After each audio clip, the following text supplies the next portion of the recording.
عليهم ولا هم.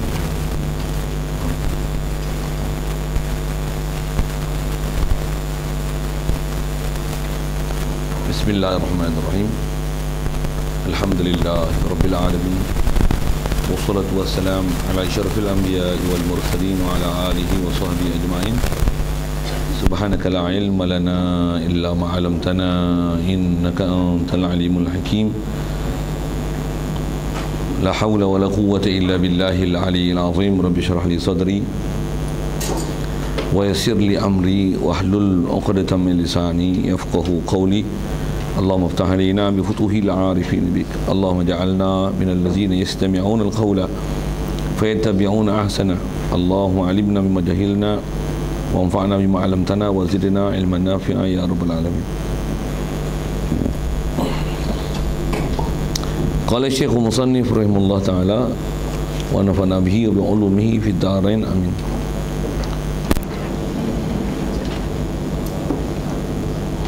Kata musannif rahimahullah ta'ala, kita muka surat 69. Kata musannif rahimahullah ta'ala, wa man lam yakun min ahli al-ma'rifati fi fanni sihri yumkinuhu al-istidlalu ala sidqi sayyidina Musa alaihi salamu bisababi tasdiqi ulaika saharati lahu bi an yaqula inna haula'i saharata saharati sahabaca inna haula'i saharata la syakka annahum mutamassikuna bidini abaihim wa ajdadihim wa muta'azzizuna bi sultanati fir'auna wa yakhafuna min mukhalafatihi halaka summa lahum al-dirayatu fi fanni sihri wa bi miqdari ma yadkhulu fi tuqil bashari minhu wa ma la yadkhulu فلولا أنهم علموا يقينا أن تلك الخارقة التي ظهرت على يد موسى ليست من نوع السحر ولا يدخل في طوق البشر الوصول إليها لما آمنوا بموسى وتركوا دينهم ودين آبائهم وزهدوا في عزة فرعون ورضوا بالتعذيب والصلب في جذوع النخل فقالوا لفرعون. Alhamdulillah, syukur kita kepada Allah Ta'ala. Masih Allah Ta'ala memberikan kelangsungan hayat pada kita, yang Allah lah satu-satunya boleh memberikan nikmat hayat pada kita. Jadi siapa yang boleh memberikan kehidupan dan nikmat hidup ini melainkan hanya Allah Ta'ala saja. Allah sajalah yang dia hayyun dan dia muhyi. Dia sajalah yang bersifat hidup dan dia sajalah yang boleh menghidupkan. Selain daripada dia tidak akan ada sifat muhyi, tidak ada boleh menghidup. Bahkan hidup kita pun adalah pemberian Allah Ta'ala. Bahkan kita ni adalah hakikatnya mayat. Alhamdulillah Allah Ta'ala jadikan kita menjadi umat Nabi SAW, yang kita dah jadi umat Nabi dengan sebab Islam. Islam kita pula peri mak ayah kita Islam kita. Dan kita syukur banyak-banyak Allah Ta'ala pilih kita dengan memberikan kita kesedaran, kefahaman, kesungguhan untuk terus belajar memahami ajaran-ajaran baginda Nabi SAW. Dan boleh pula dengan kita dengar, faham, boleh tasdik qalbi, bukan saja mendengar dengan telinga, boleh bercakap dengan mulut, tapi dijadikan kita boleh feel dan kita membenar dan mengiyakan di hati. Dan itulah menyebabkan terdorong pada kita datang mengaji, datang menjalin ilmu, dan kita datang pula dengan penuh harapan untuk terus belajar, faham, supaya kita makin kenal Allah Ta'ala dan kita capai Allah Ta'ala dalam kehidupan kita. Alhamdulillah Allah Ta'ala berikan kita kesihatan, keupayaan, masa lapang untuk boleh hadir pagi ini, dan insya-Allah kita nak teruskan bacaan daripada kitab Husnul Hamidiyah. Sambungan kita ada sekalian ialah asasnya dia nak menyebut khas mengenai mukjizat Nabi kita Muhammad sallallahu alaihi wasallam.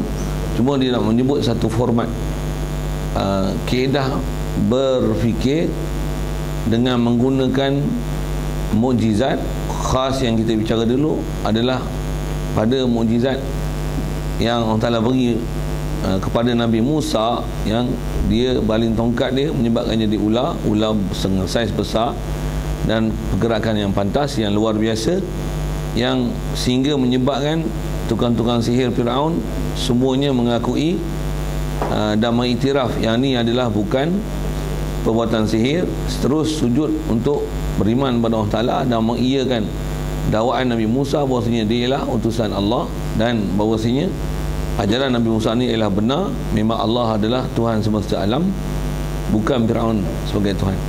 Jadi itu adalah yang antara kita dah bicara, dan apa yang kita nak sambung ni adalah dia nak ceritakan kepada kita kalau tukang sihir Firaun boleh mengenali bahawasanya apa yang didatangkan oleh Nabi Musa itu adalah bukan perbuatan sihir, kerana mereka tahu sangat dan mahir sangat, pakar sangat seluk belok sihir, pasal mereka ni memang ahli sihir. Dan bila kata ahli sihir, kalau diterjemah zaman dulu tuan-tuan, beranak-beranak pun jadi ahli sihir lah, macam tu kot bahasanya. Memang keturunan dia, maksudnya dibesarkan dan dididik dalam keadaan ilmu sihir. Satu pakarnya mereka dengan sihir dan tahu selok belok sihir, dan dia memang tahu sihir tu apa dia. Jadi bila dia tengok apa yang berlaku pada Nabi Musa ni, dia tahu yang ni bukan sihir. Jadi apa yang dia nak sebut ialah, kalau tukang sihir boleh iktiraf macam tu, ni orang yang tak tahu apa sihir ni macam mana ni? Yang inilah yang kita nak sebut. Tu dia kata, wa man lam yakun mi ahlil ma'rifati, siapa-siapa yang bukan, yang tidak adalah ia, man ini min ahlil ma'rifah, daripada orang yang ahli, yang berkeahlian untuk mengenali fi fanni sihri, pada subjek sihir, pelajaran sihir, yumkinuhul istidlalu ala sidqi sayyidina Musa, memungkinkan dia, akan orang ni untuk berdalil di atas benarnya Nabi Musa alaihi salamu bisababi tasdiqi ulaika saharati lahu bi an yakula, dengan sebab membenar oleh mereka itu tukang-tukang sihir. Saharatu jamak daripada sahir, ulaika saharatu, ulaika bi tasdiqi ulaika saharati, sahirun sahirani, saharah tu jamak daripada sahir.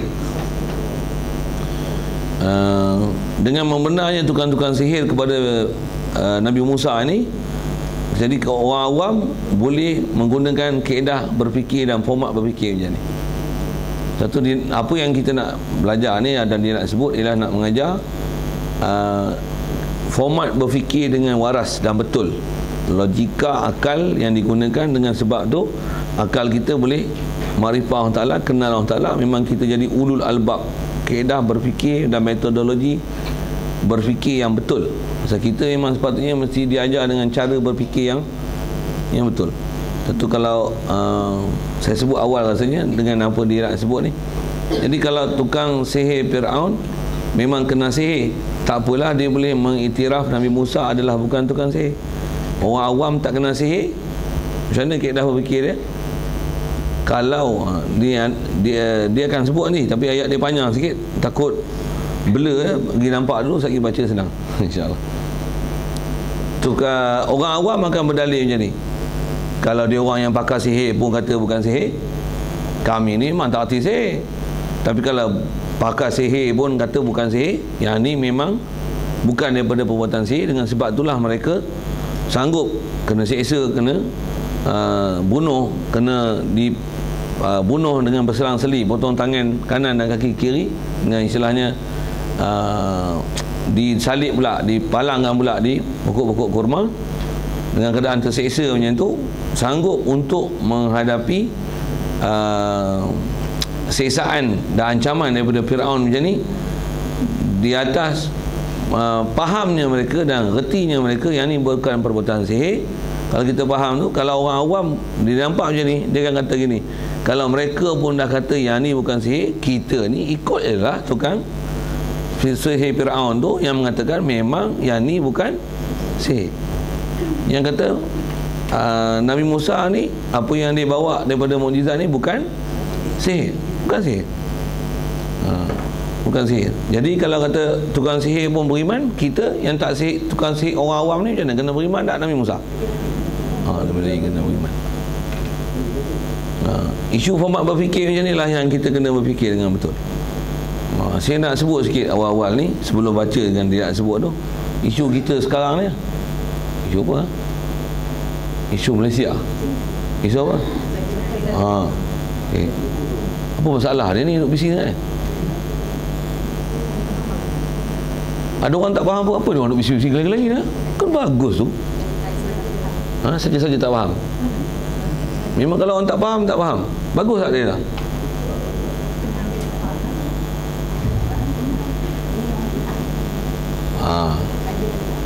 Ya, dengar elok. Tak setuju lagi, argue lawan saya boleh. Pasal mesti cara berfikir yang betul. Dari segi keupayaan dia hafal Taurat, Injil kan, New Testament ke Old Testament ke, ayat Quran verses berapa, nombor berapa ayat surah apa, begitu juga. Bukan satu Bible pun, itu Veda pun dia tahu macam tu. Begitu juga lah, macam-macam lah dia boleh sebut. Kita pun Fatihah pun nombor ayat, nombor apa tak boleh nak kenal. Dia boleh sebut. Okey. Dalam masalah itu memang kita akui ya, hebatlah dia. Dari segi dia boleh menyebabkan orang kafir boleh beriman pun beribu-ribu, katalah pun juta-juta kali pun. Ada orang Kristian ke orang Hindu boleh bersyahadah depan mic tu, depan penonton tu. Dia berlakon ke tak betul ke, katalah betul sekali pun. Okey, hebat dari sudut tu. Okey. Macam mana pun di atas kehebatan itu ada ulama-ulama kita yang jadi masalah dengan dia. Apa masalah dia? Pasal ada statement-statement dia dalam bab akidah dan dalam bab hukum hakam, dalam masalah fiqh ni yang bercanggah. Dan bercanggah tu bukan bercanggah sikit, bercanggah besar. Yang bercanggah besar tu menyebabkan kalau orang Islam pun keluar dari ajaran Islam. Itu masalah dia. Itu masalah dia. Antaranya dia kata Allah Ta'ala di aras. Okey tak? Allah Ta'ala is sit on his throne. Saya tak pandai sangat bahasa Inggeris, bahasa itu tak pandai. His throne kan. Dah macam itulah bahasa dia kan. Awak tak pandai sebut, tak salah lagi. Memang awak malu pun sebut tak betul kan. Okey, saya nak kata gini. Jadi kalau dia kata Allah Ta'ala di aras ni, masalah ni akidah ahli sunnah wal jamaah ke akidah apa ni? W. Kalau tak W pun bahasa ni intikad kafir weh. Pasal berpegang dengan zahir ayat. Kita bagi faham sikit. Zahir ayat ni ada masalah tak?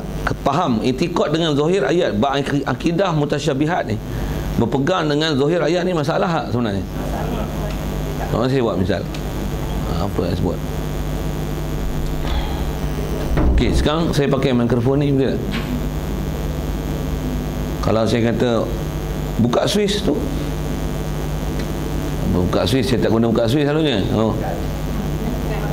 Tak, dengar saya sebut. Pasang mikrofon. Saya tak sebut buka Swiss tak. Pasang mikrofon. Pasang TV. Apa maksud pasang TV? On the switch. Okey, faham. Kalau zahir ayat, dia bukan faham macam tu. Pasang TV tahu tak? Mana aku nak kasi pasang? Aku bukan belajar ni elektronik. Dia akan jawab itu. Yang dah buka-buka tu dia pasang. Macam lampu ni kan menyala kan. Kalau saya kata tutup lampu, kalau orang faham, dia akan faham apa? Off the switch. Saya sebut orang putih itu lagi cepat faham rasanya. Orang yang faham zahir ayat, tuan-tuan tahu tak dia buat apa ni? Okey, saya nak tunjuk. Ni. Apa? Tutup lampu. Para sahabat orang cerdik tak cerdik? Ulama dulu cerdik tak cerdik? Adakah mereka akan berpahaman macam tu? Tutup lampu? Itulah Wahabi. Itulah Wahabi. Dia kata orang telah duduk di arah, duduk yang layak. Layak ke tutup lampu macam tu? Bodoh ke layak? Sahabat bodoh ke mana? Kau cakap baik-baik. Macam mana dia boleh kata orang Ta'ala duduk di arah? Salah besar tak? Salah sikit ke salah besar? Okey, bila salah besar, kalau dia syarah akidah, bahaya tak? Okay. Orang tak nampak bahaya ni. Kata dia ambil yang baik, ambil lah yang keruh, buang, lempak je kat parit. Dengar saya cakap. Ini juga isu ada saya sebut itu. Kalau ada ustaz-ustaz yang W kat sini, khabar kat saya boleh bagi tahu mana orang patutnya yang pening-pening tu tak usah bagi dia dengan jauh. Susah. Kita nak tangkis tak pandai. Bahaya dia tu tak nak tengok. Macam mana saya buat misal, ada doktor pakar bedah. Pakar bedah ni memang pakar tu, tapi dia ada kes pernah ada orang mati dengan sebab dia. Contoh di tangan dia mati. Kalau satu orang mati satu hal, ni 5 orang dah mati. Macam Zakir Naik, kalau satu hal aja dalam bab Ar-Rahman ala arsyis istawa tu hal 7-8 kes. Saya nak sebut nanti banyak sangat saya ajar cerita bab dia kan.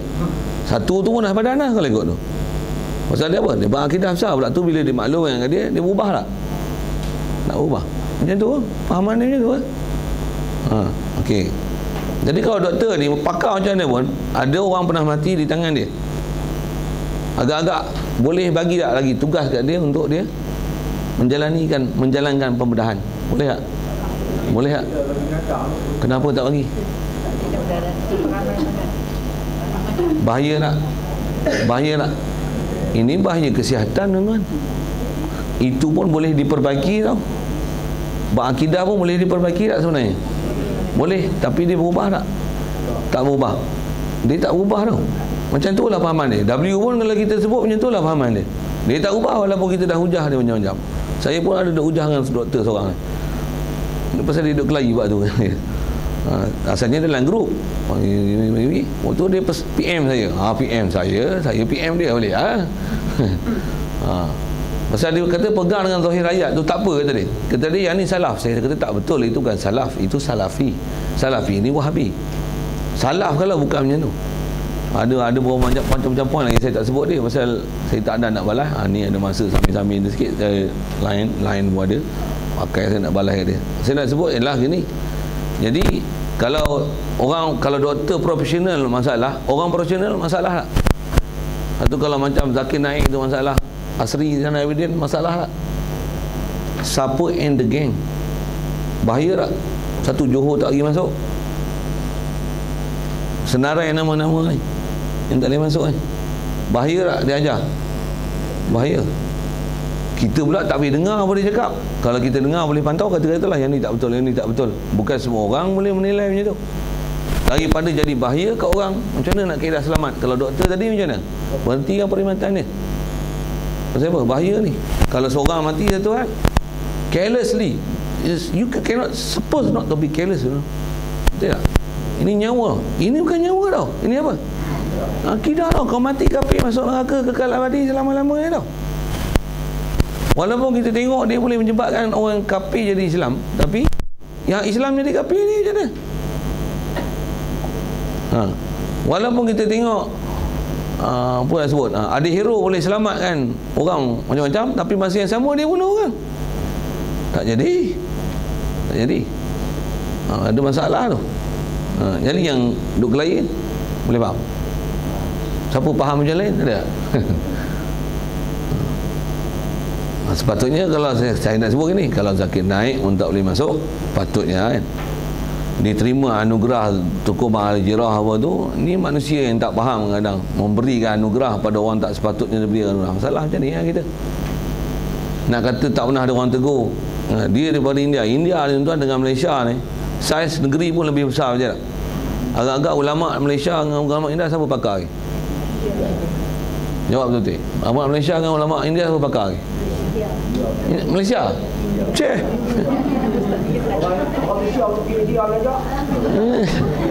Orang India pun main Malaysia. UAE.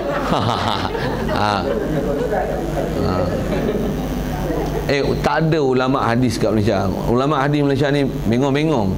Ulama hadis kat Malaysia banyak jadi bengong. Sana hadis hafal dalam kepala, hafal luar kepala macam hafal Quran tu. Sana aulia pun ramai, ulama pun ramai kan. Tahu tu tempat yang saya dah pergi tu, saya dah cerita itu, saya tak ulang nak cerita hak ni. Dia kata dari segi kapasiti dia ramai, yang kafir pun ramai kat lah, yang gelong pun ramai kat tak? Ramai juga. Dan ulama-ulama yang sangat prihatin bab ni, dia dah bagi label lah, dah keluar fatwa lama dah pun mengenai Zakir Naik ini dia. Kalau buat perbandingan ulama, dia kata boleh ambil, tapi dia ni bahaya dari sisi sudut. Kalau dia cerita akidah Ahli Sunnah wal Jamaah sendiri, masalah. Kalau cerita ayat-ayat mutasyabihat, masalah. Kalau cerita bab hukum hakam, masalah tawasul, masalah selawat, sambut Maulidur Rasul, masalah pada dia. Sambut maulid tak boleh. Kata dia yang ni macam amalan Kristian, menyambut hari lahir Nabi Isa. Pula apa masalah? Benda yang mengikut kaedah ahli sunnah wal jamaah kata tak salah, dia kata salah. Ini masalah dia. Masalah kata. Jadi kalau orang macam ni masalah tak? Macam mana pun dari segi yang bagus macam mana pun saya nak kata dia doktor memang dia bagus, itu saya sebut doktor bedah. Kalau doktor bius pun sama lah. Berapa ramai orang dia bius okey, tapi ada orang bius mati sebab dia pasal silap bius, macam lebih dos ke apa ke silap bius ke macam berhenti kan tak daripada tugas. Kalau kata mati kan sebut kena dakwa tak? Kena dakwa, salah kena bayar berapa dia punya compound, saya tak tahulah Malaysia punya undang-undang macam mana. Kena bayar pasal dengan sebab kau tu mati, berapa insurans dia, semua insurans kena bayar.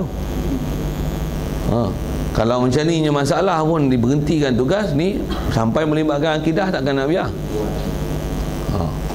Yang tu kot isu nak sebut atau kena naik tu. Jadi saya nak sebut gini, ada ustaz-ustaz lain kata pun boleh. Ni ambil faham kaedah berfikir yang betul ni. Dia mesti ambil daripada yang pakar. Tukang sihir Fir'aun, memang ada yang tak jadi tukang sihir. Dan Fir'aun pun kata apa? Fir'aun siap tomah kata dia, hampa duk pergi sujud ikut Nabi Musa ni, beriman dengan Musa ni, buat apa? Musa ni dia kata, inna hadza lakabirukumul ladzi 'allamakumus sihr. Yang ni lah orang paling besar nak ajar kamu sihir ni. Pula dia kata yang tu lah. Dia nak bagi menang kedudukan dia, kata dia, yang ni lah orang paling besar nak ajar kamu sihir ni. Tengok hebatlah dia. Dan kau pergi sujud kat dia, nak pergi ikut ajaran dia apa. Yang ni lah tok guru besar sihir kamu. Macam nak ikut Firaun ke nak ikut tukang sihir Firaun? Firaun kerti apa pak sihir? Dia raja je, dia kerti sihir, bodoh. Kalau dia kerti sihir, dia tak boleh panggil, tak payah panggil ahli sihir dia. Bra dia buat ni dia. Bra ni lawan. Ni bukan kerti apa dia, bodoh melantun. Nak sebut tandulah kaedah berfikir dia. Jadi ulama-ulama kita betul nak tengok ulama mana, nak tengok mufti boleh. Sajalah nak sebut kan pasal nama-nama tu, nama-nama orang yang dia pakai lah. Malaysia banyak pakai dia, boleh pakai ke? Betul nak cerita, nak tengok dia cerita pasal babi siapa? Macam mana? Kulit babi tak apa, dia pakai zahir ayat. Dia pakai pendapat pempuak zahiri ni, dia pakai. Pasal kata dia yang haram daging babi ni apa? Daging je. Yang haram pun haram makan je. Dia sebut lahmal khinzir, daging babi. Jadi yang tak boleh ni daging aja. Yang lain tak apa. Cerdik ke bodoh macam ni? Bodoh. Bodoh tak? Puak zahiri memang tu dah. Saya kata macam mana orang suruh tutup lampu, dia tutup kain. Bodoh ni. Sagi saya bagi mikrofon, tolong bercakap sikit, bakar semangat. Api mana? Api. Sah Wahabi jangan bagi dia cakap pening. Pasal apa? Dia tak faham bahasa. Dia tak faham bahasa. Orang tak faham bahasa ni masalah nak bagi faham. Dia tak faham bahasa Melayu. Dia tak faham bahasa Melayu, tak faham bahasa Arab.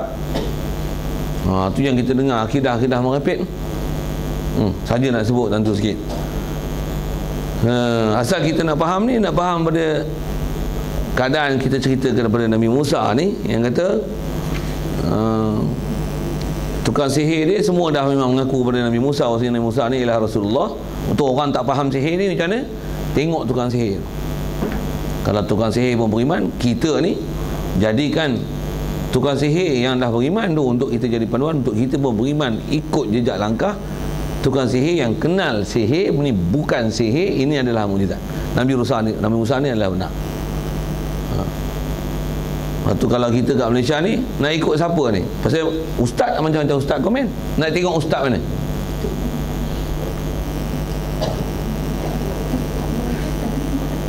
Nak tengok ustaz mana? Masing-masing akan ada ustaz dia. Saya sebut sini. Nak tengok ustaz tradisional ke nak tengok ustaz universiti? Kenapa pula tradisional bukan ortodok bodoh ke? Mana tahu? Mana ada PhD? Boleh baca kitab. Dia orang pun boleh baca kitab.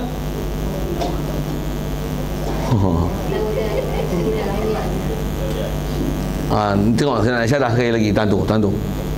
Pasal kita mesti kenal. Kita kata bab akidah ni dia mesti faham dengan makrifah. Mesti ilmu dengan jitu dan yakin. Dia tak boleh taklid tau. Kalau saya cakap pun macam ni, kalau katalah orang awam yang bukan tukang sihir ni, dia berhujah dengan tukang sihir tu, itu bukan kaedah taklid tau nama dia tau. Itu kaedah apa? Itu kaedah istidlal. Itu format berfikir yang betul. Pasal apa? Pasal yang ni memang pakar. Dia tahu yang ni bukan sihir. Satu, dia beriman dengan Nabi Musa.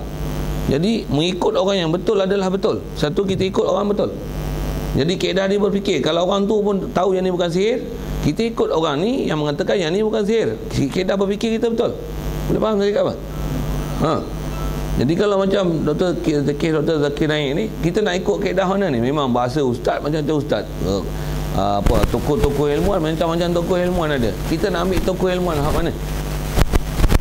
Kalau nak sebut apa? Yang moden punya ke yang lama punya? Yang lama punya. Kenapa hak lama tak mau pakai hak moden? Bukan hak moden ni baru lagi bagus ke? Tengok saya nak tunjuk sekali lagi. Tak kata kena ambil hak ulama tradisional ni. Ataupun kata ulama pun siapa yang mengikut Salur Garlur tu, yang cara pemikiran tu sama lagi. Dengar saya sebut. Ada hadis Nabi tak kata Allah Ta'ala dia akan akhir zaman ni dia akan cabut ilmu? Ada? Sekaligus ke pelan-pelan? Macam mana kaedah cabut ilmu? Matikan ulama. Jadi akhir zaman ni faham tak? Mesti akan ilmu makin kurang, betul tak? Dia akan mati ulama, betul tak?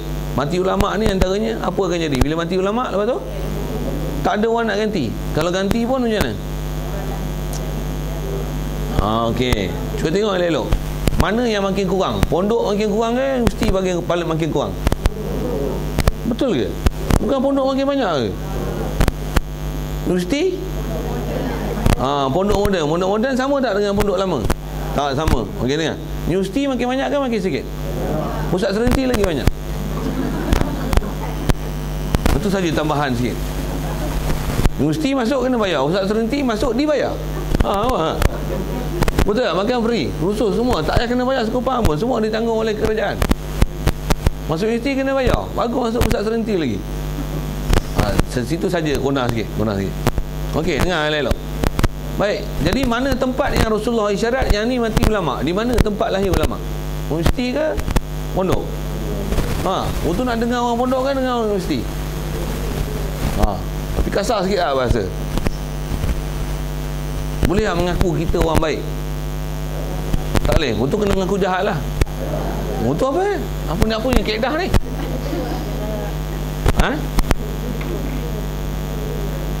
Dengar elok. Kalau ada orang tak mau percaya dah kita kena mengaku tau kita siapa tau. Saya memang ngaji pondok. Saya nak sebut itulah kan. Memang guru-guru saya ngaji semua guru pondok. Saya tak pegang geng-geng universiti ni. Sekor tak pegang. Mufi sekor tu. Okey, dengar saya nak sebut. Apa saya kata? Nak kata mengaku tu, tak mengaku tu kan. Pasal nak sebut kaedah mengaku ni tak salah ke? Tak macam dia seorang je bagus, macam dia seorang je mengaji, orang lain tak mengaji. Tak masalah mengaji, tapi mengaji yang Rasulullah isyarat. Yang ni tempat yang kata yang akan pupus, yang ulama akan pupus ni, ulama ni, geng ni, yang ni daripada sinilah yang Rasulullah kata akan dimatikan oleh ulama pasal tak ada ganti. Yang tak ada ganti ni, yang makin habis ni pondok, bukan universiti. Nak menunjukkan ulama yang Rasulullah isyarat tu ulama yang kat pondok ni, bukan ulama universiti tu. Bohpilah nama ulama pun. Universiti ni kalau mati petang, pagi ni, petang lagi kalau keluar barang, berapa orang ambil barang isi? Tak terkira. Sampai kena limit. Orang memang unlimited. Tapi yang nak panggil temu duga katalah 200 orang. Tu panggil temu duga.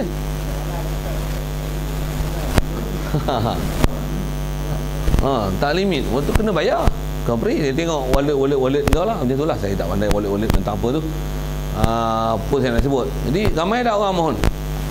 Lagi baru ganti, lagi pemikiran baru. Betul tak? Lagi baru ganti, lagi baru. Lagi baru, lagi baru. Lagi moden, lagi lain pada hak dulunya. Betul tak? Kalau yang pondoknya macam mana? Sama tak? Konsisten. Macam mana hak lama? Sama. The same pattern.